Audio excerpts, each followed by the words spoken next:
Hello, my name's Eric and welcome to the Big Man's Outdoors. I want to talk today a little bit about the 224 Valkyrie and hand loading for the Sierra 90 grain MatchKing bullet.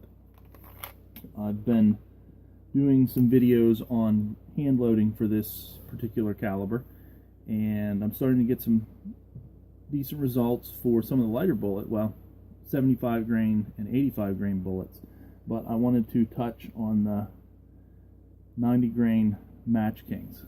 When I first started shooting this rifle, when I first got it and built it, I picked up all of Federal's offerings, which at the time were the 75 grain total metal jackets.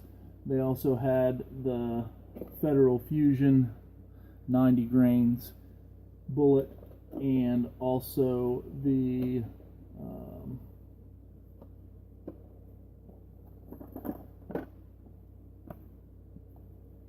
Sierra MatchKing as well.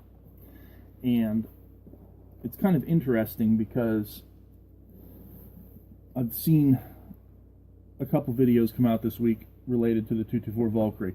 Just finished watching a video from West Desert Shooter, who was starting a discussion about whether or not the 224 Valkyrie was worth it, as far as performance-wise, things like that. I think earlier this week I watched a video on Iraq veteran 8888, who was also talking about the good, the bad, and the ugly, or something along those lines, from the 224. He was doing hand loads and just discussing the caliber itself. Johnny's Reloading Bench also has put a lot of information out on the 224 Valkyrie related to hand loads. Both Johnny's Reloading Bench and West Desert Shooter and myself are part of the Reloaders Network. If you've never checked that out, or if you've never checked out that site, I would strongly encourage you to do it. There's a lot of good information, a lot of good people on that site who, again, put out good information on all different aspects of reloading, casting bullets, so on and so forth. So if that piques your interest, or if that's something you are into, definitely worth checking that site out. So anyway, back to what I'm doing. With the factory loads, I didn't get particularly good results.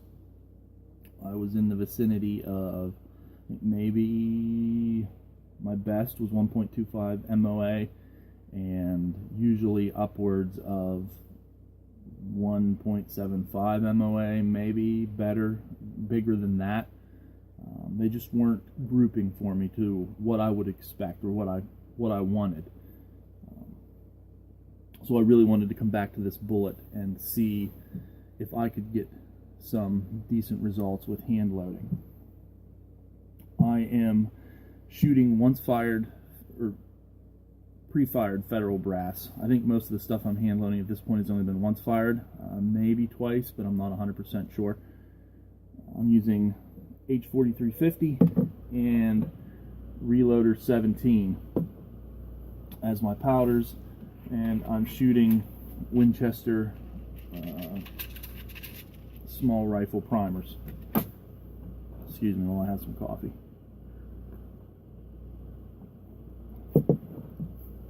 So one of the things I found, and I kept a factory load for comparison. One of the things I found was, when I was measuring out my chamber to see what my base to ogive length needed to be for the bullet touching the lands, it came out to be 1.82 inches, around that vicinity. I found for my rifle that it seems to like a 0.02 inch jump from ogive to lands. So that gave me a base to ogive length that I loaded to, or I guess a seating depth, that gave me a base to ogive of 1.80. And that overall length for that particular round at that seating depth was just a hair under 2.3 inches. I think it was 2.295 75, somewhere in that vicinity. And then I wanted to compare that to what the factory load was. So the factory load, get my calipers out here, zero them out. The overall length for this particular round, factory load again, is 2.25, which is just a hair under 2.23.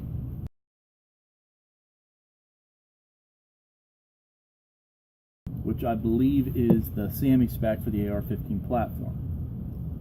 And the base to ogive is 1.741. So this round is seated almost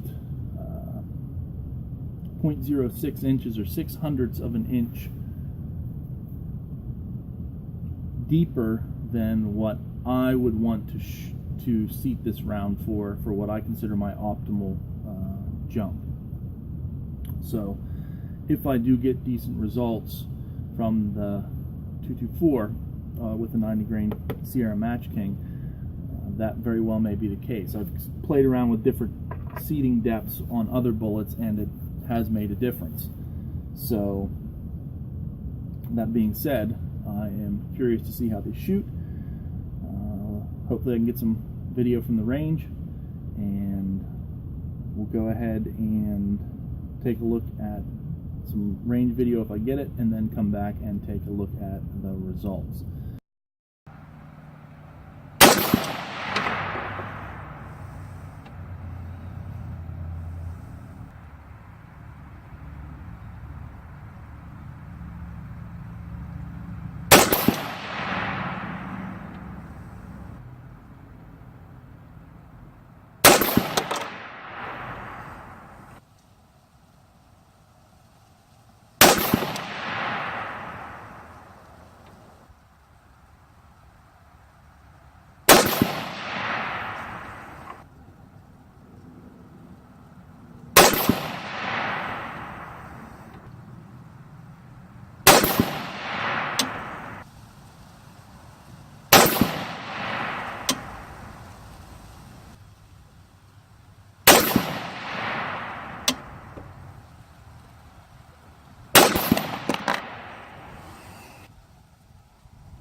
Alright, we are back from the range with the Sierra MatchKing 90 grain bullets, which I shot over Reloder-17 and H4350. I got some mixed results on this. I did take the chronograph, but unfortunately I only got one string of chronograph data, and that was for the Reloder-17, and I will talk about that when I get to that particular string. So starting from left to right, I was shooting Reloder-17 at 25.6 grains, 26.1, and 26.8, and then I shot the H4350 at 26.1 grains and 26.8. So with the Reloder-17, my first group, and I use a free app called Range Buddy to do my group sizes. You get a scale. I draw a 2-inch line on my target, take a picture of the group, then you can set the scale, which again I use the 2-inch line, and then plot out your impacts on the target, and it gives you the group. So with the Reloder-17, my first group, I had a 1.16 inch 1.11 MOA, and that was again with 25.6. The 26.1, I had a 1.34 inch group at 1.28 MOA. Again, I'm shooting this at 100 yards. With the 26.8 grains of Reloder-17, I got a 1.16 inch group, again 1.11 MOA. So these two group sizes are roughly the same. This is the string that I got my chrono readings on. So I had a low of 2681, a high of 2706, an average of 2690, an extreme spread of 2778, and a standard deviation of 10.29.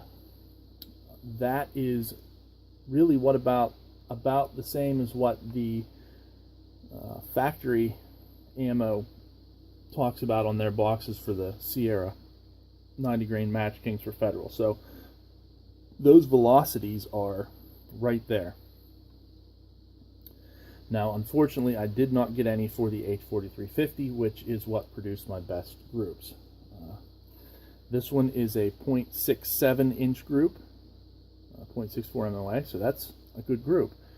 And this one is 0.91, 0.87 MOA. So H4350 on both of those loads produce sub MOA groups, which I'm happy about.